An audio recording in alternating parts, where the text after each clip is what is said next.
It's Monday, it's noon, it's Birmingham, it's the Birmingham Tip-Off Club. Welcome everybody. It's good to see y'all here to another meeting of our Tip-Off Club and a gathering of the brethren and sistern here who love basketball. We have a wonderful group up here this afternoon. Yeah, it's been one of those days. Let me give you who's at our head table today. We have Coach Denton Johnson. We have Carrington Keel, our player of the week, Bob Delaney, Kevin Skarbinski, me. Hey, you got a yay, outstanding. Wow. Leslie Claybrook from the Birmingham Squadron and one of our dear members for years. Dick Coffey, famous for the little books, and Greg Johnston, who will be doing our invocation and our Pledge of Allegiance.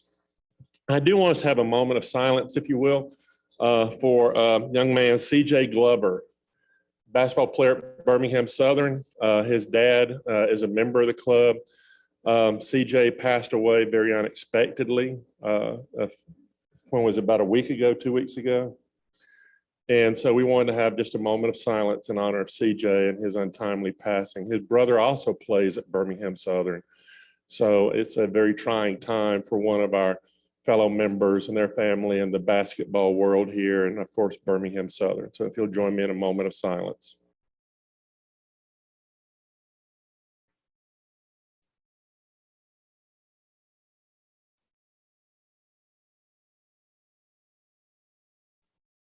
Thank you very much. Our invocation and pledge will be by Greg Johnston.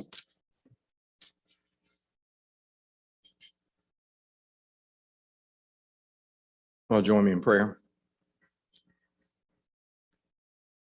Lord, we're thankful for the grace of safe travels that has brought us here today to enjoy this fellowship and this time to talk about a sport that we all love and enjoy. Father, as we just experienced, we just pray your peace and comfort for the Glover family during this time of sorrow and loss. Lord, we're thankful for and we pray for the leaders of our city, in our state, in our country. And Lord, for this meal, we're grateful for those who have prepared it and those who have served it. And thank you for this food, and let it be a blessing to our bodies and give us opportunities to bless others. In Jesus' name, amen. Before you stand for the pledge, I got to share a really quick story. One of my very best friends was an assistant principal at Spain Park High School the day they opened Spain Park. So this has been several years ago. And you can imagine the chaos of the first day of school between kids and administration and whatnot. And so it got to be the first period, and they realized they had not said the Pledge of Allegiance, which of course is a requirement and normally happens the start of the school day. And the principal saw my friend closest to the microphone and said, "Would you say the Pledge of Allegiance?" He said, "Sure." Grabbed the microphone. I pledge allegiance to the flag of the United States of America. Silence. Completely lost every train of thought.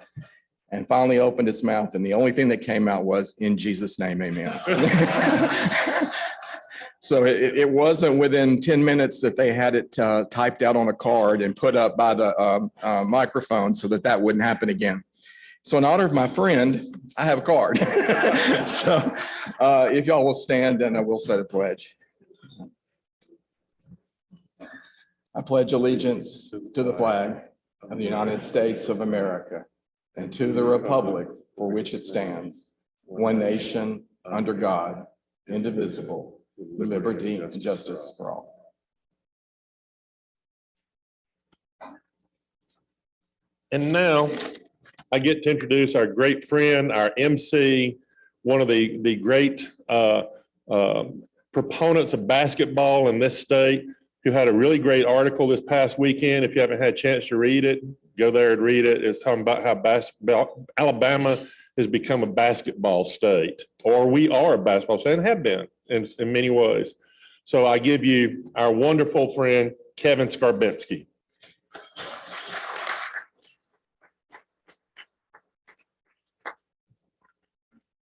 Thank you, Scotty. I was telling Scotty earlier, you may have noticed that I tend to come in just in the nick of time before we get started. When you spend 33 years in daily journalism, you get way too comfortable with deadlines. So I apologize for my for my late arrivals, but I am happy to be here. As Scotty said, this is a special time to be a basketball fan in the state of Alabama. And in case you didn't read yesterday's column, let me share a couple of thoughts. Is Alabama a basketball school? We've heard that question a lot this year, right? With good reason, as the Crimson Tide has won and won and won some more. And if you haven't seen the latest news, they moved up to number 2 in the AP poll, their highest ranking since December of 2002. Purdue moved up to number 1. Of course, Kansas lost twice last week. Houston lost to Temple yesterday. I think it's only a matter of time before Alabama gets to number 1. So when you ask the question, is Alabama a basketball school? I think it's a good question, but I think there's a better question. Is Alabama a basketball state? Think about it. There are 363 Division I programs. At the moment, only 10 of them are undefeated in their conference. 2 of them live in the state of Alabama. Alabama, of course, is 7-0 in the SEC, and Samford improved to 8-0 in the Southern Conference Saturday night in a, what would you call it, Frank, a mud wrestling match with Western Carolina? If you haven't seen the Bulldogs play this year, they only have a handful of home games left. Make your way to the Pete Hanna Center. That is a special basketball team. And by the way, not only does Alabama have 2 teams of the 10 undefeated in conference play, we are the only state that has one of those teams in the Power 5 because Alabama is the only Power 5 school that is still undefeated in conference play. Which state, does anyone know which state is home to the Division I program with the longest home winning streak? It's the state of Alabama. It's Auburn University. They have won 28 straight home games. That is the longest home streak in the country. And if you know the history of Auburn basketball, that is special. My first year there, they had to move an exhibition game at the last minute to Columbus, Georgia, because they had booked an REM concert in the Coliseum and no one had thought to check with Sonny Smith, the basketball coach. The concert stayed, the basketball team moved. So for that team, that program to win 28 straight home games, that's pretty special. And I know we're not supposed to look ahead. We're supposed to take it one game at a time, right, Coach? One game at a time. We focus on the moment. We be where our feet are, according to Coach Saban. But on February 11th, I've already got that circled. February 11th, Auburn hosts Alabama. I have a very good feeling. I know Auburn has a challenge against Texas A&M on Wednesday, but I got a good feeling that when the Crimson Tide rolls into the jungle, Alabama is going to be number 1 and Auburn's going to have a 30-game home winning streak. And we are going to see one of the biggest regular season games in this state's history. And I can't wait. Which state, does anyone know which state in the country is the only state that's home to not 1, not 2, but 3 members of the NCAA Division I basketball committee, which is known as the selection committee? Of course, it's Alabama. Martin Newton, the athletic director at Samford, Greg Byrne, the athletic director at Alabama, and Dr. Charles McClelland, the commissioner of the Southwestern Athletic Conference, which is headquartered in Birmingham, Alabama. Pretty impressive, right? Okay, one more for you. Which city has played host to the NCAA tournament more often than any city in the SEC footprint that hasn't hosted a Final Four? Anybody want to take a wild guess? Birmingham, Alabama, 10 times the men's NCAA tournament has been here. That's more than anybody in the SEC footprint, except for those cities that have played host to a Final Four. And it's coming back again, of course, on March 16th and 18th. So if anyone ever asks you, is Alabama a basketball state? You say, that question has been asked and answered. Next question, please. Let's go to the highlights from the past week. Right now on the Birmingham Tip-Off Club, College basketball is heating up and the top teams are starting to separate themselves. Here's a look at the AP top 25 entering last week. Houston, Kansas, Purdue, and Alabama did not change spots. They are 1, 2, 3, and 4. Looking at the rest of the SEC, Tennessee is number 9, Auburn is 16, and Arkansas rounds out the top 25. Let's start with one of the marquee games this weekend. Number 5, UCLA at number 11, Arizona. We pick it up in the second half. Wildcats up 9. Pass goes inside to Imar Ballo, who lays it in and the foul. Just over 2 minutes to play. Arizona up 10. Ballo again finishes with a two-hand slam. Arizona wins this one 58-52. Number 4, Alabama at Missouri, tied on a 7-game winning streak heading into this one. First half, Bama lead by 5. Off the field, Mark Sears goes on a 2-on-1 break and lobs it up to Brandon Miller for the alley-oop. Second half, Javon Quinterly creates space, steps back, drills a three-pointer.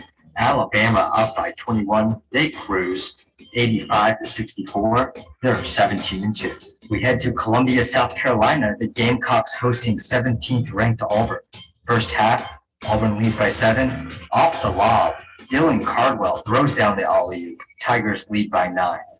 Late in the second, Auburn leads by 18 now. Wendell Green Jr. throws it up for Johnny Broom, who slams it down. Tigers win it easy, 81-66. Auburn is 16-3.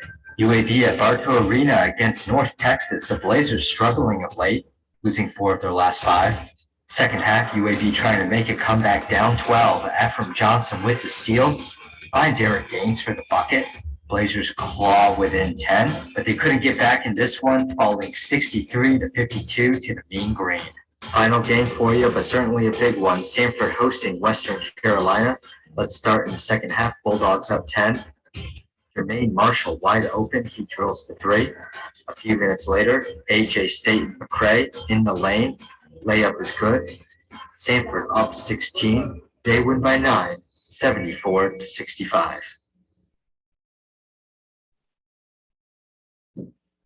And let me add a couple of additional tidbits. Auburn this morning moved up to number 15 in the AP poll. Auburn has now been ranked for 31 consecutive polls. That is a new program record, as Bruce Pearl continues to raise the bar with that program. And Alabama was a little bit fortunate on Saturday. Missouri's best player didn't play. Who's Missouri's best player? Kobe Brown. Where's Kobe Brown from? Huntsville, Alabama. I rest my case, Your Honor. Unfortunately, Jim Conrad could not be our resident brick expert, couldn't be with us today, but ably filling in is our president, Scotty. No clap. Thank you. Because when Conrad told me he couldn't be here today, he said, okay, you get the clap today. So we'll see. Try to do a couple of things to make you not miss Jim a little bit, and a couple of factoids. Kevin got one of them, so that's cool. I got a couple others. Winners and losers. LeBron James, 224 points away from passing Kareem Abdul-Jabbar for the all-time scoring leader. He's averaging about 29 points a game, so you figure about 7 games, he's going to break that record. I was just thinking, I'd live to see Babe Ruth's record beaten by Hank Aaron, and then cheated by Barry Bonds, and then Bear Bryant breaking Amos Alonzo Stagg's record. And this to me is right up there with, I never thought Kareem Jabbar's record would ever be broken. And LeBron is, good Lord willing, and the creek don't rise, going to do it. Kevin mentioned that Auburn now has the longest home winning streak. Who had it before that? Gonzaga. There's our loser. They lost to Loyola Marymount this weekend at home. The high school basketball tournament, put down your calendar, begins February 28th here in town. So let's all begin planning for that. We're going to be pushing that even more. So let's get to your winners and losers. And we'll go with the brick first. Finishing third for the brick is me at 60%. I want to recount. Second, Jim Turnipseed at 53%. And the winner, based on tiebreaker at 53%, was Greg Waycaster. Greg? Oh, drats. How about Jim Turnipseed? Yay, thank you. I am so glad to see you today. You're welcome.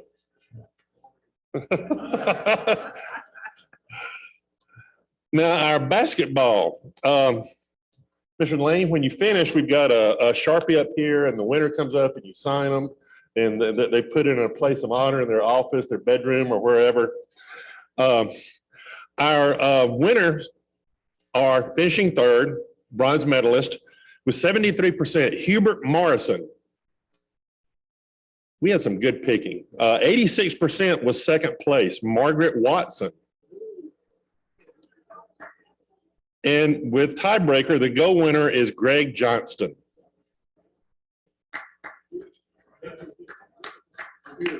Oh, my goodness. All right. So I hope y'all felt I did adequate in replace of Jim. I had tried doing a Jim voice this morning. I tried it out with my interns.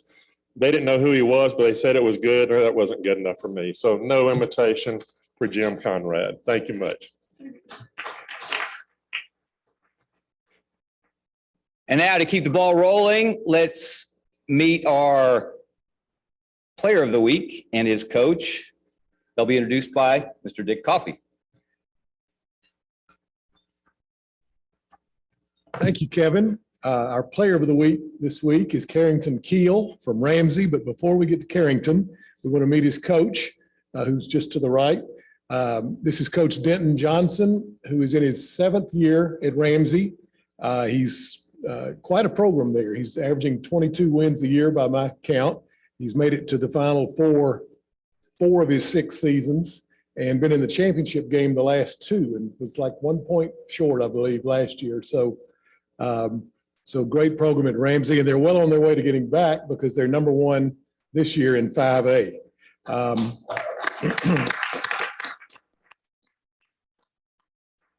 He was selected last year to coach in the North-South All-Star game. A graduate of Jacksonville State University, also got his master's there. And in addition to coaching at Ramsey, he teaches kinesiology. So pretty smart man over there to the right. And we're glad to have you with us, and congratulations on another great season. I would like to now introduce our player of the week, Carrington Keel. And we're glad to have his mother with us, if she'll wave down here in the middle. It's Tasha Gray, glad to have you here. Carrington is a 6'6" wing player from Ramsey. Terrific all-around player. He averages 18.5 points and 9 rebounds a game, but he does a lot more than that, it sounds like to me, Coach.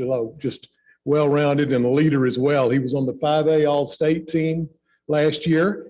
He reached the 1,000 point mark at Ramsey earlier this season, selected to the North-South All-Star game, and will also play in the Alabama-Mississippi game at the end of this season.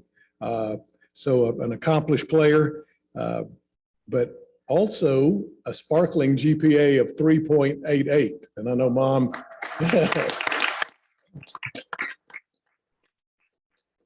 He'll be continuing his education at Troy on a basketball scholarship. So we'll look forward to watching him in the Sun Belt Conference. Let's welcome Carrington Keel.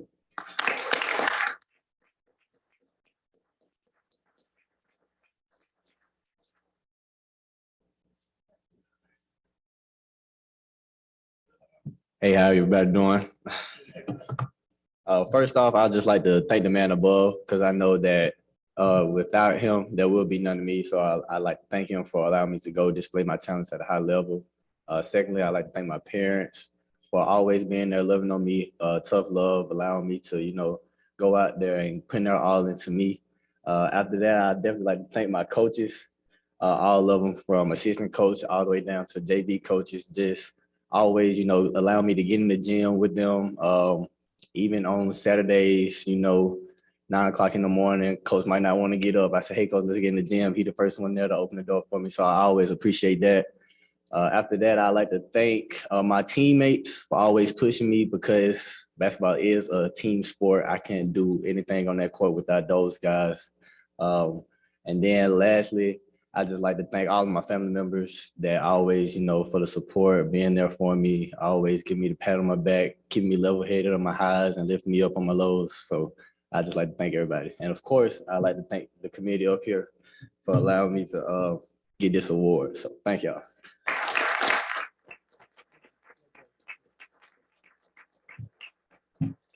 Don't you love to see a young man come up without any notes and talk like that? We really are glad to have you with us. And I'll turn it back over to Kevin.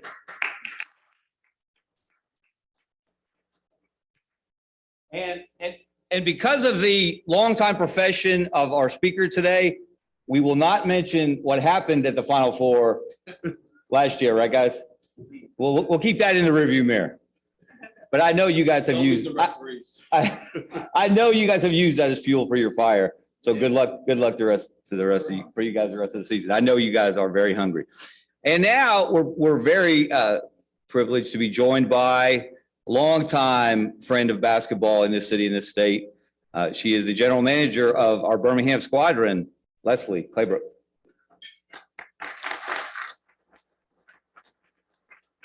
Thanks, Kevin, and the Tip-Off Club for having me today. It's certainly a different view up here than it has been for the many years I've been coming and sitting there with some friends and colleagues throughout the years. So super honored to be here and be named the general manager for the Birmingham Squadron back in July. So I have spent that period of time, the last few months, one, trying to figure out what my job is, and two, preparing for the season, which is upon us. And we're almost finished with, unfortunately, as the season comes to a close here. But if you haven't been to a squadron game yet, welcome you out to attend and be a part of it. It's exciting, fun, and an opportunity to see young men who are chasing their dreams. So I've got a couple of minutes here. I just want to share with you a little bit about the Birmingham Squadron and would welcome an opportunity to come back with our coach, TJ Saint, and hear from him, super guy who's really excited about being here in the community. But year 2 for the Birmingham Squadron, we are the G League affiliate to the New Orleans Pelicans. So we are one of 30 teams in the G League throughout the nation, with 2 teams being 28 teams associated with the NBA team, 2 teams who are on their own. One is Mexico City. And if you've read articles with the NBA trying to grow and move out of the States into other markets, Mexico City is next up with that. And then also the Ignite team, which is controlled by the NBA, which is an opportunity for young men who are interested in going to college, but aren't old enough yet to be in the NBA, an opportunity for them to go and play at a high level. And so we have 12 individuals on our team who are chasing their passion in their career and wanting to get to that next level. Some of them will have the opportunity to play for the Pelicans. Some of them will have the opportunity to play for other NBA teams. But we play a 50-game schedule divided into 2 seasons. The first part of the season was our showcase event, of which we played in divisions, and then we traveled to Las Vegas to play in an event out there, which we could play for a cup or play 2 additional games. We played 2 additional games, had a great opportunity for our young men to be seen by other NBA teams out there and showcase their abilities. And then we're back into what we call the second half of our season. If you look at our record, it's not where we want it to be, obviously, but the G League is more about more than just wins and losses. It's about preparing young men to play at that next level. A lot of it is dictated from New Orleans, believe it or not, and the type of system that we run and the minutes that our players play. And so our coaches got his hands tied in some respects and who's going to play, what positions they're going to play, and those type of things. We've also been fortunate enough for a lot of our guys, or a few of our guys, to be called up to play for the Pelicans. Good and bad. Good that they've gotten that opportunity. Bad that the Pelicans have had injuries to need and need these young men to come and play for them. So good opportunity for them. Darian Sebron is our two-way player who has seen some time with the Pelicans and was with them a couple of weeks ago and actually was instrumental in helping them pull through and receive the game ball from Willie Green. So if you saw any of that, that was pretty exciting. And then Kyra Lewis has been doing some rehab assignments with us. We're hopeful that he'll be back here soon to continue his rehab, get some minutes here, and then we'll see what the rest of the season holds with our players either going on to play for the Pelicans or going on to other NBA teams for two-way contracts there. But we got 7 home games left. You can see on the screen there, we're having a tip-off night for you guys to come out and be a part of February 24th at 7 p.m. So look forward to seeing you guys there. If you're not able to join us that night, there are 6 other opportunities for you to come out. There's some information on your table and out front about the remaining games and the theme nights associated with those games. So if your company or organization, church, other affiliations that you have, Rotary Club, Kiwanis, want to come out and be a part of those nights, we welcome you.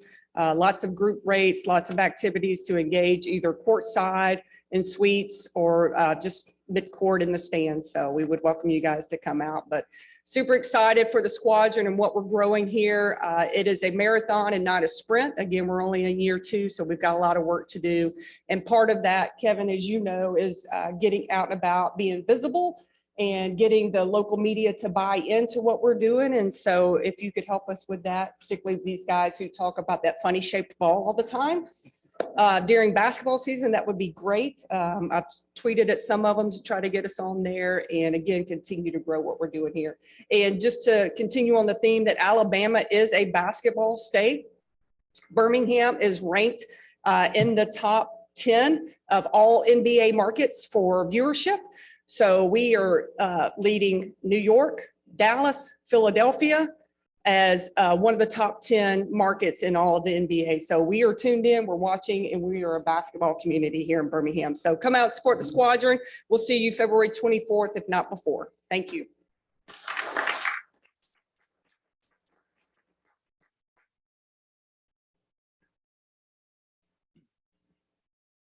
Thank you, Leslie. And I can personally vouch for what an incredible experience it is to watch the squadron play. Great atmosphere in Legacy Arena. The level of talent, if you have not seen a G League game, is incredibly high. A year ago, Trey Murphy, Jackson Hayes, who are now contributing to a Pelicans team that's having a very good season, played a number of games here in Birmingham. You mentioned Kyra Lewis has been back and forth. He's rehabbing from his knee surgery. So get out and watch the squadron. It's a special opportunity to watch really quality basketball right here in our backyard. And speaking of the Pelicans, maybe this week on pelicans.com, you may see a story that I wrote about Zion Williamson, his incredible coming out party on December 28th. I don't know if you were aware, he scored a career high 43. He scored the last 14 points of the game. He punctuated it with a steal and a dunk that just set the crowd off in the Smoothie King Center in New Orleans.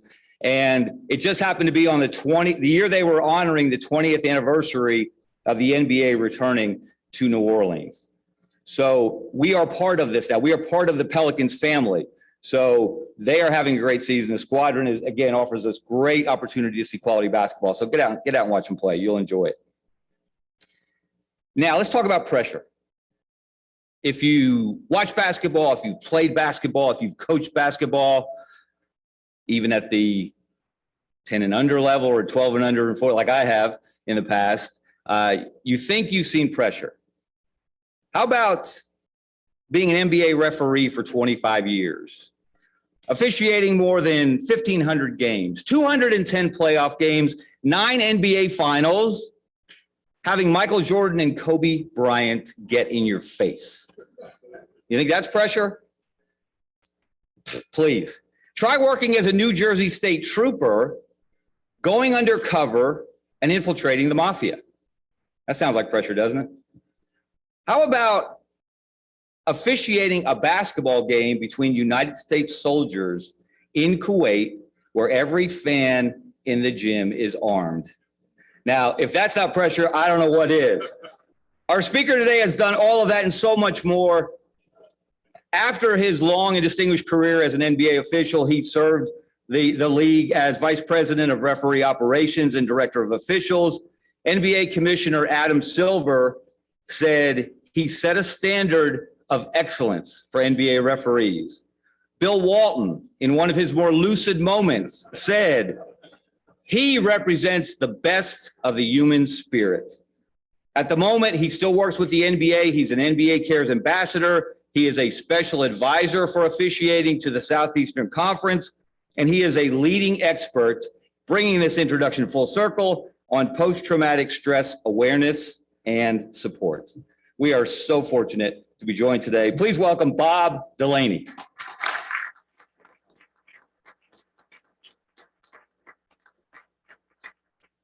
What a great introduction. Thanks, Kevin. And also, what a special thing to be here today with you all, and for the first time in your lives ever applauding for an NBA referee. That's nice to be able to see. If you would boo and yell and scream, that's the environment I'm used to. So let's practice. Boo and scream. There you go. Okay. Carrington, my mom was the same way when I was playing. Moms are moms, man. I was just offered glasses.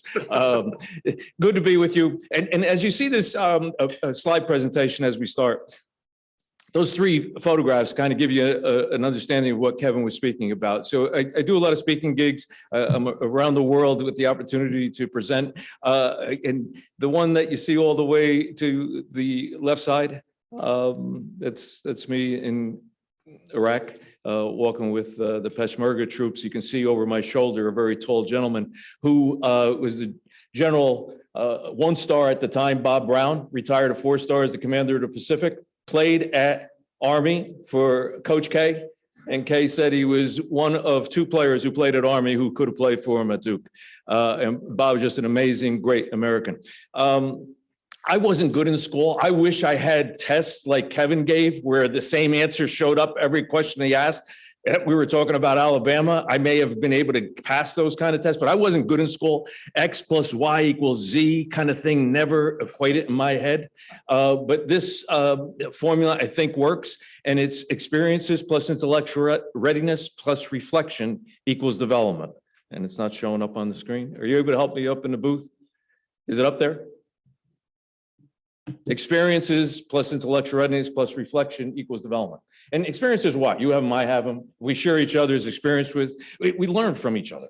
Experiential learning is a big part of who we are. Intellectual readiness is the actual studying of a subject, is the delving into it. And we've all done that. And it's given to us. Elementary, middle, high school. Then we make decisions about further education. The reflection is the hard part. We're not a reflective society. You can imagine you're sitting at your desk, you get your feet up on the desk, you're looking out the window, and your boss walks by. He says, "What are you doing?" "Oh, I'm reflecting, ma'am." That's not going to go over big. We're doers in our society. And yet, without that third part, there is no development and growth. So my hope is before you put your head on a pillow tonight, is that you reflect on some of the things that we speak about today. So I'm going to share an experience with you. It's been alluded to. And just bear with me.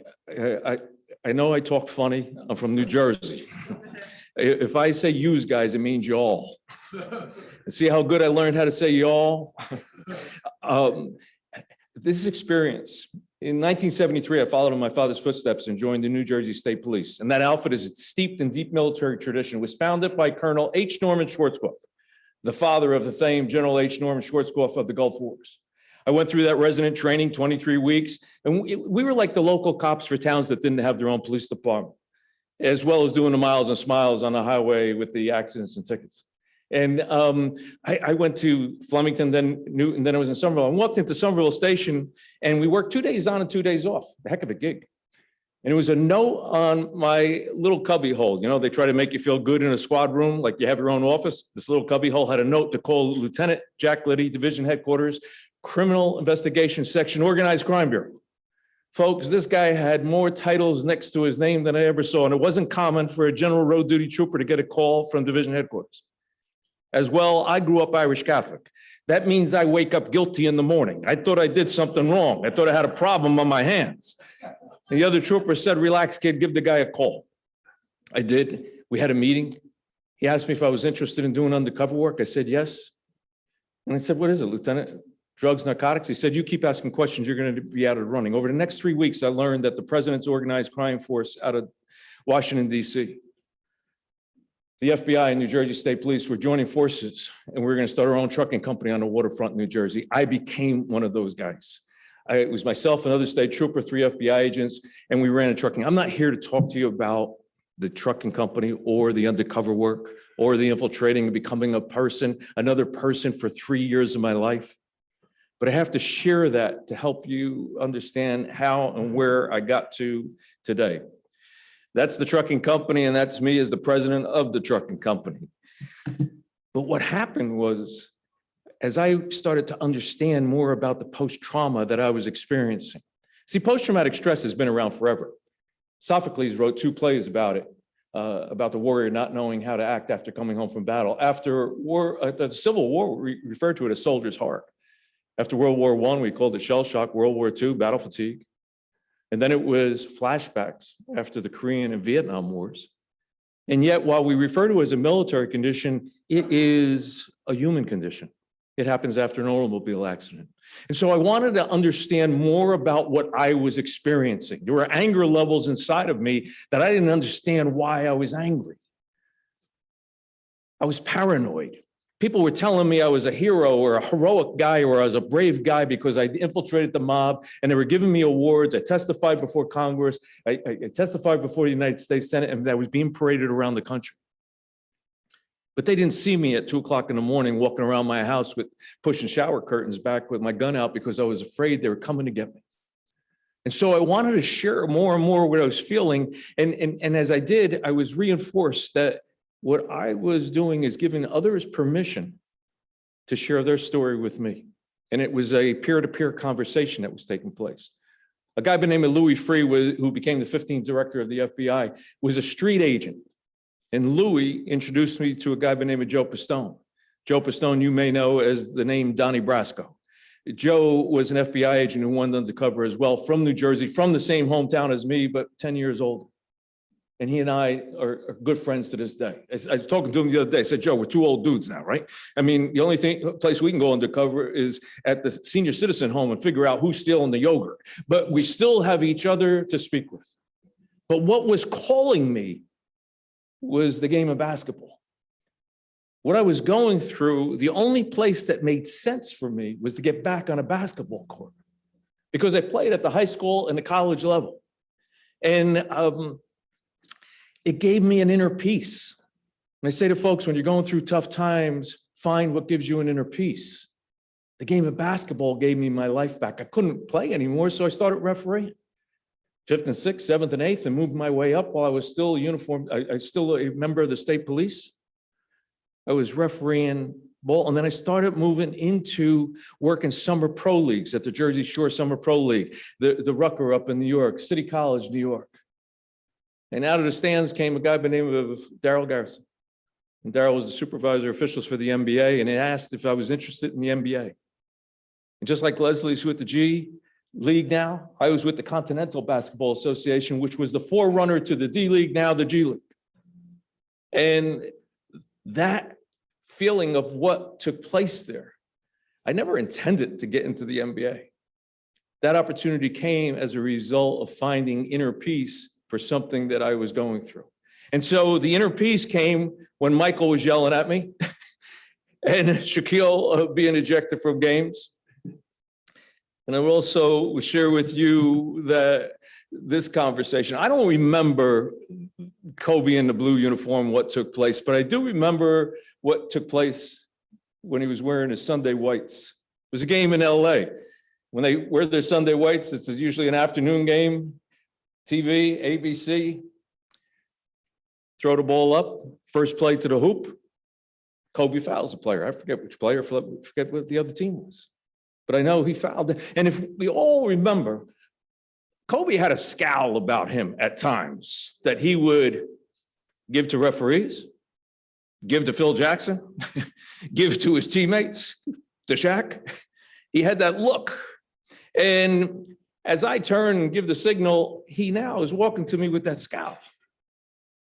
And he's, well, I'm thinking to myself, my inner voice is going, if he's going to complain about this, we're going to have a long game there.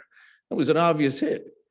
And as he came up, he walked around me and came back on my other shoulder and leaned down and said, what was it like wearing a wire with those mob guys? He played me. He brought humor to the game. But if you listen to Mike Breen announcing, what Mike is saying, man, Kobe's giving Delaney an earful on that call. Having that interaction. This is what this game does. It gives us all joy. I mean, there's athleticism and there's competitiveness. And what I have come to learn is that as a referee, you really become a true professional referee. And I say that meaning every referee is expected to be professional. Doesn't matter whether you're refereeing professional athletes, high school athletes, college athletes. Professionalism is an expectation. But you become a professional when you understand how to navigate the will to win. The will to win's coming at you. People aren't personally upset with you. It's just that every time that I would make a call, a player or coach would interpret that call getting in the way of their win. So understanding how to navigate that and interact with it is where the maturity of an official comes. And then there's three areas that I like to break down, and it's the believability, the credibility, and the trust that comes in officiating. It's the believability. When you walk out on the floor, do you look like you belong? Do you look as though you are part of this athletic event? And then when you do it night in and night out, it becomes credible. But when it gets to that trust level, it's a different level. It's when players and coaches trust you. It's when fans trust you. They know even if you make a mistake, that it is not going to be one after another. And all officials are striving to get to that trust level. One of the things that I would like to share, I'll open it up to some question and answer, but I want to share a couple of stories. So I'm from New Jersey, as I said, and Dick Vitale and I have been friends for years upon generations. I mean, we've seen his kids grow up, he's seen mine, and we hang out together, and we were neighbors. And one of the games that I was working, Mike Fratello and Marv Albert were working a game, and as I walk out onto the floor, Michael is also from New Jersey and a friend from years ago. And he must have told Marv that I was a neighbor of Dick Vitale. Because at one point in the conversation before the game, Marv says, you live in the same neighborhood as Dick Vitale? I said, yeah. He said, how far are you from him? I said, about 8.5 million. That's how far I'm from him. There's a lot of dollars between the houses. It's only 2 blocks. But there's a lot of dollars between those houses. Dick is a ambassador for the game.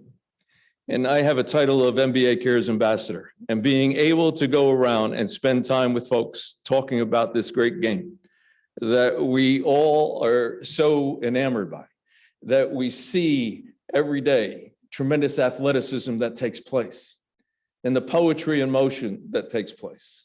I started, Julius's last year was my first year. And so I had the opportunity all during the Larry and Magic years to officiate, as well as into the bad boys, into Michael's era, Shaq, Kobe, even Steph Curry. And I remember Steph as a little kid, because for those of us that remember, his dad, Dell, wasn't a bad player himself.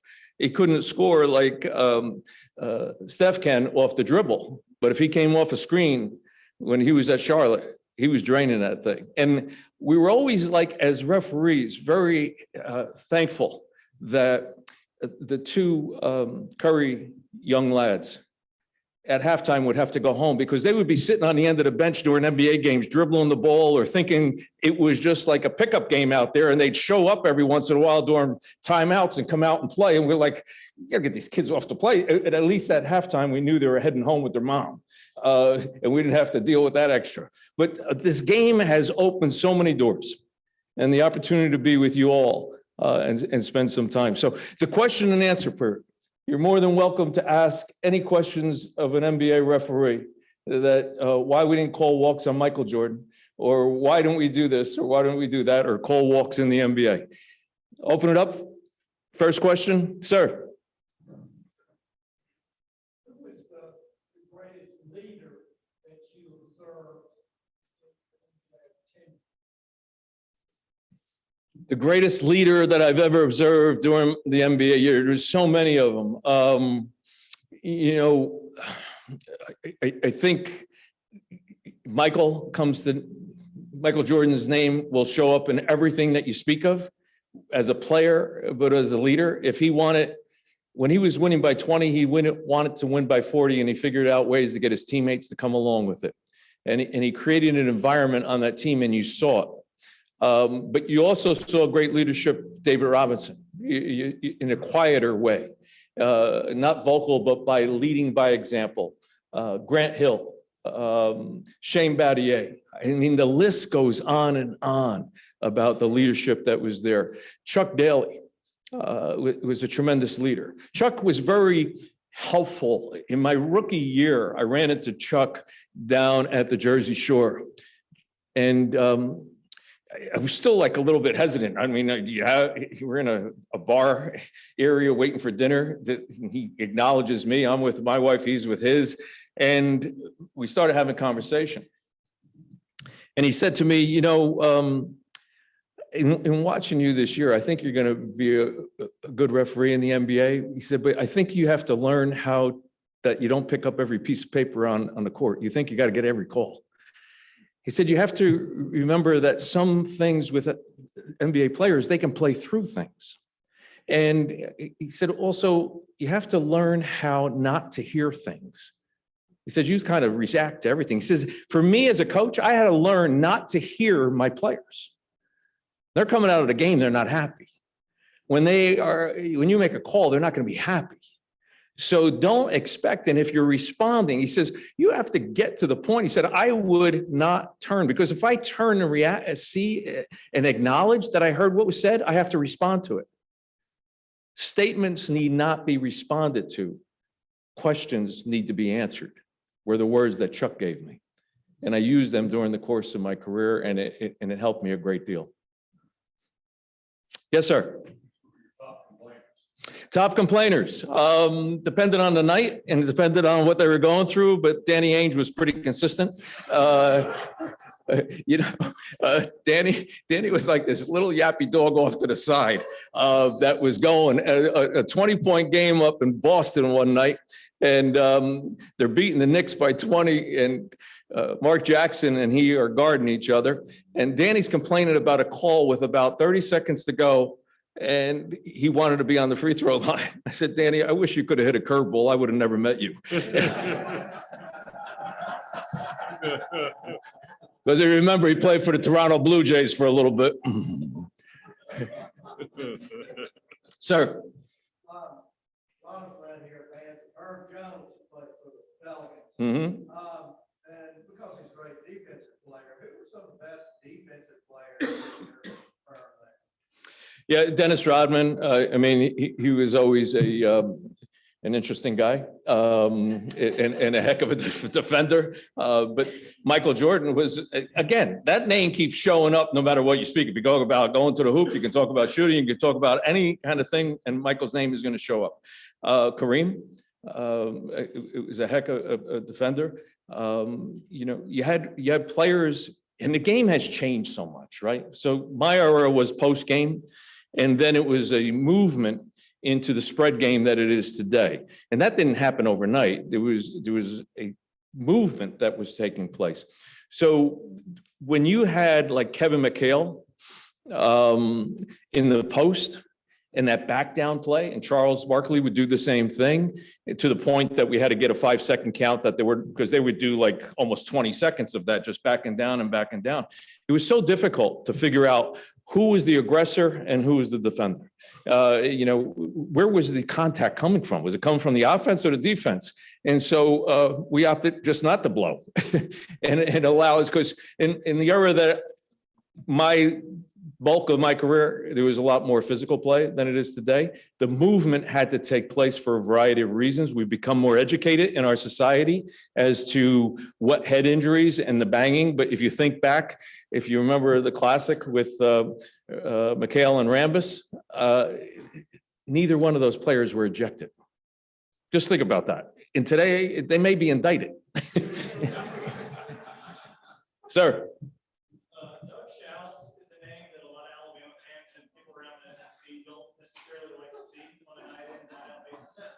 He always speaks highly of you. But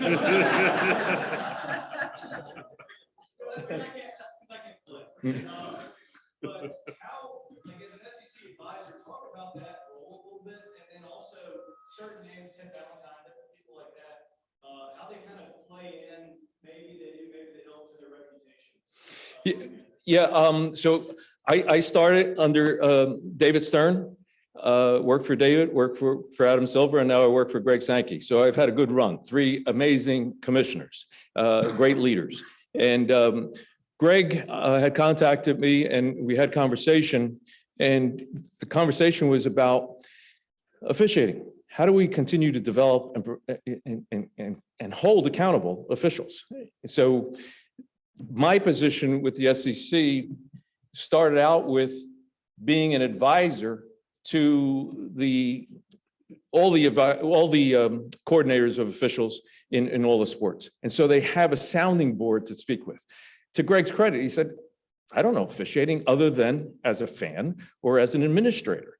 And so he wanted to get somebody that they can come to have conversation. It has grown my position to where I'm doing more. So Mike Eads is now the coordinator of officials. Reggie Coffer is his assistant. And that's on the men's side. And then on the women's side, we have a coordinator of officials as well. And every sport has it. You have officials that work for you, but they are independent contractors. So there's a difference between the NBA. The NBA is a full-time employee versus an independent contractor. What our goal is to have a consistency within. So that's something that fans and coaches ask for all the time, consistency. I believe it's calibration versus consistency. Think about this. If you have clocks in your house that are 5 minutes off in every room, you can function. But if they're an hour or 2 off, you're going to have problems. And so what I offer to coaches and fans, players, is think of the game in a 6-lane highway. There's 6 lanes. If we've got officials calling one play over in this lane and another over in this lane, and it's zigging and zagging, you don't know how to play. You don't know how to coach because you don't know what the expectation is.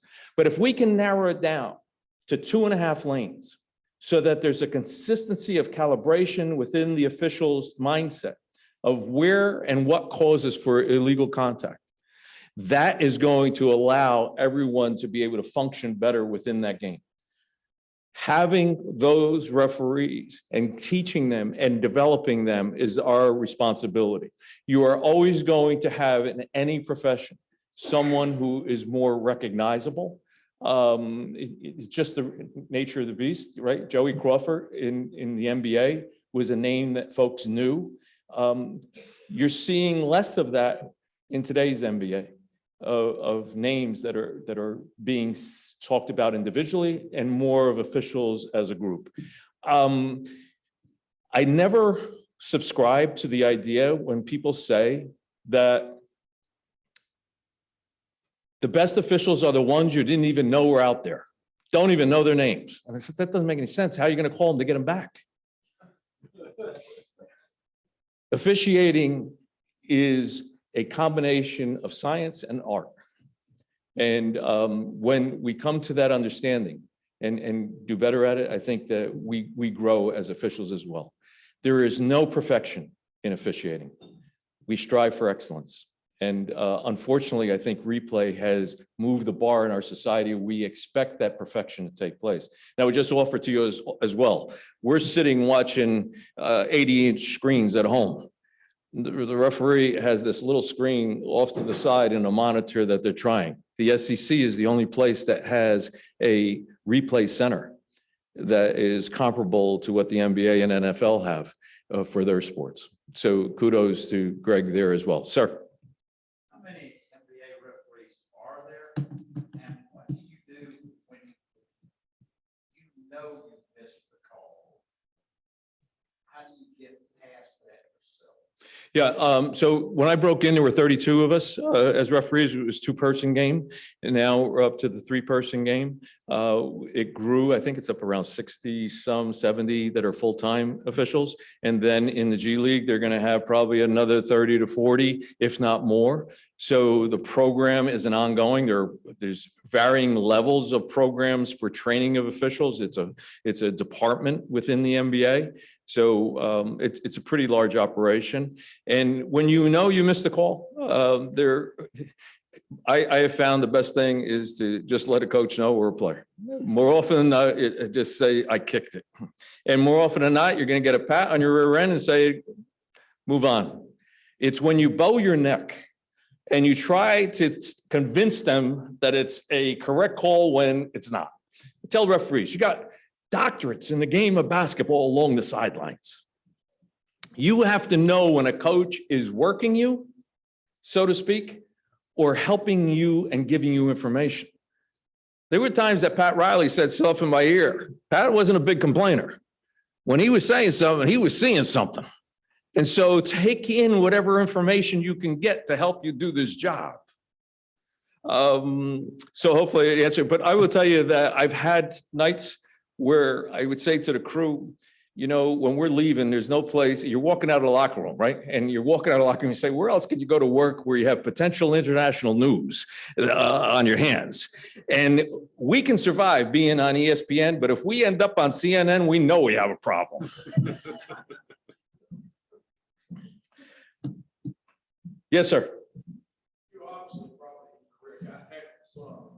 Was there anybody that said something against them before it was? Make you stop and laugh. Yeah, great question. I was coming off the floor in a Clipper game, and a guy was hanging over the railing, and he had spittle coming out of his mouth. He was so angry, yelling and screaming at me. He said, Delaney, I've seen better referees at the Foot Locker. I just thought it was a great line. I mean, that's a great line from fans have great lines, man. I called a foul when Michael came back and he was playing for the Wizards and they were fighting to get to a playoff spot and it wasn't going to happen. I had a foul at the end of the game and it got quiet in the Washington arena and some guy yelled out, Delaney, they should put you in the witness relocation program. Great lines. I'm going to close and share with you a story. Yes, sir. Sorry.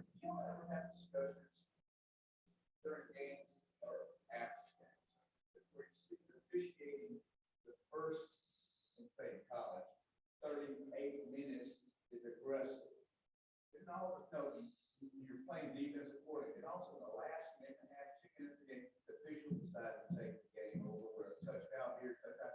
Dictates the game, which the whole game, you know, the players have been used to this, and all of a sudden, the game's changed in the last 2 minutes.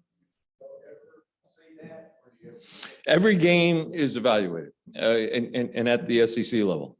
So there's observers watching every game along with the management team. And all that information is being compiled. There's reports that are done. There's reports upon reports upon reports. The NBA has the same thing. And so you get data and the data comes out. And if you remember when Adam Silver implemented the under 2 minute report, you know, there was a lot of pushback. I was in the office at the time. Mike Bantam was the executive vice president, referee operations.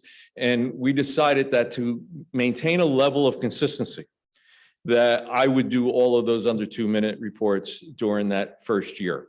And the reason being is you had the same person doing it, so the data would be the same. One of the problems with as many games that are played, whether NBA, SEC, throughout the colleges, is that in order to have that many eyes on it, you're going to have different eyes. And so Scotty versus Kevin's view of a play may be different. He may be an A grader, he may be a B grader, right? I knew those people in college, man. I knew who was going to give you the B if you just showed up versus the professor that made you work. And so that's human nature. Those kinds of things come into the data.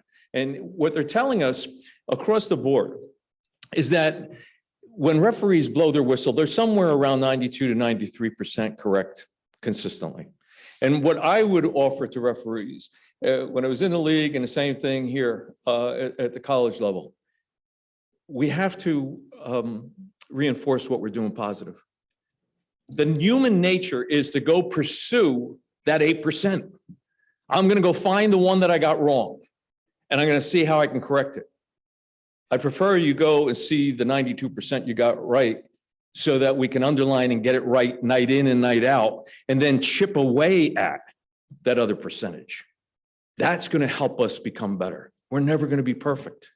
I've laid in bed looking at the ceiling on plays that I kicked at the end of a game. What happens in that last 2 to 4 minutes is that calls they cannot recover from, right? So that's where I've always been a proponent of coaches' challenges. Allow them to challenge the play, because I only get to see it once. The rest of the world gets to see it 25 times.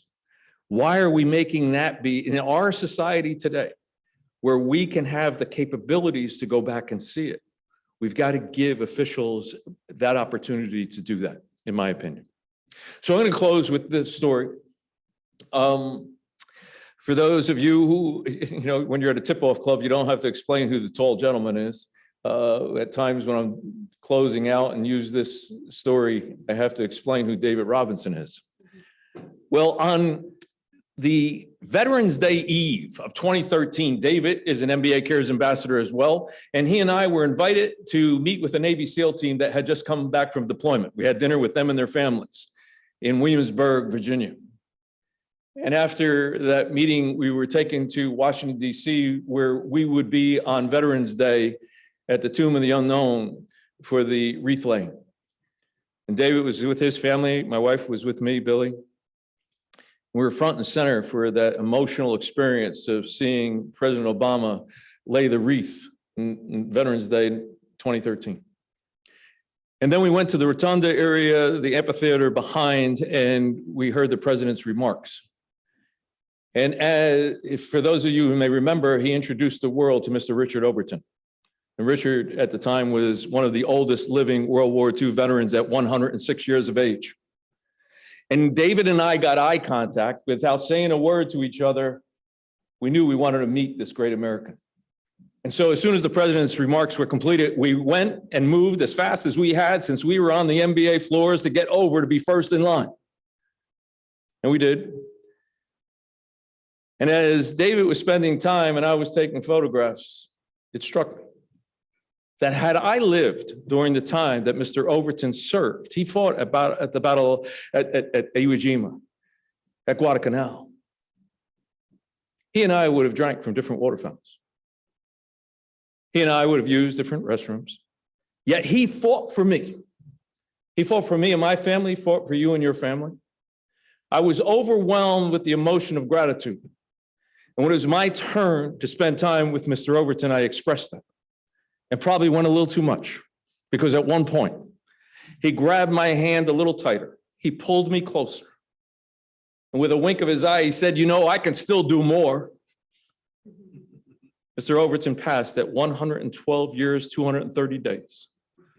I have that photo in my office. It's a reminder for me every day of Mr. Overton's words.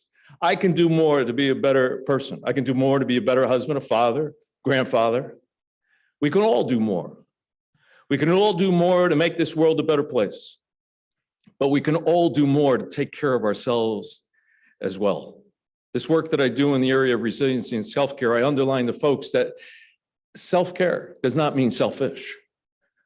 Taking care of you to be the best that you can be, to make this world a better place, is what our goal should be. And that's what you're doing here. This club is about coming together. It's about coming together to make the world a better place, to share more about this great game of basketball. And so my hope for all of you is that you stay healthy, stay safe, take care of one another, and take care of you too. Dick, thanks for the opportunity to be here. Good to be with you all. Thank you.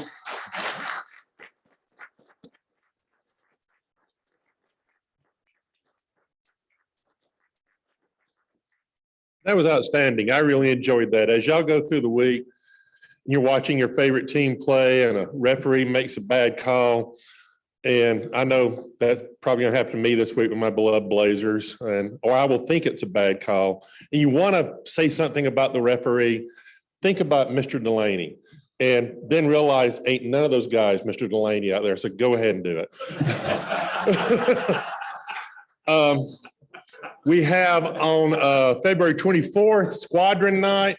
That was one of the big highlights of last season. So y'all get ready to sign up for that. That was a lot of fun. We had the coach come out. We had the mascot come around. I think Conrad wore the mascot costume for a while.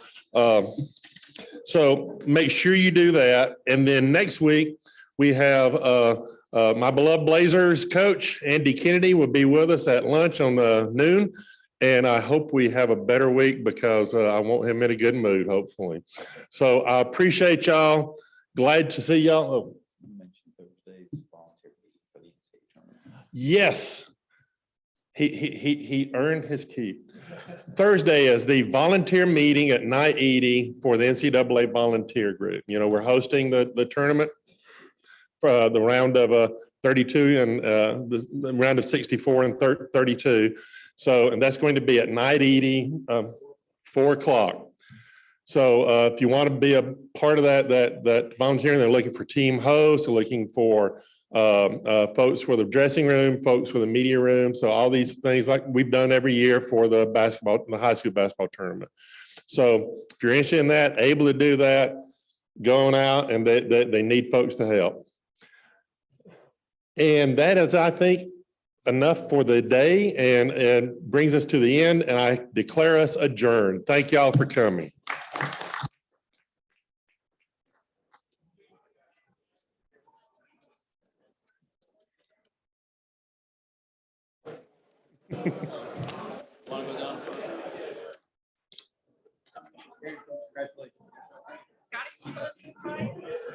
Absolutely. Fun. Here's another wonderful official. Best in business. How you doing? Good to see you always. Oh, yeah. My son and I run to. Oh, we need to get your signature.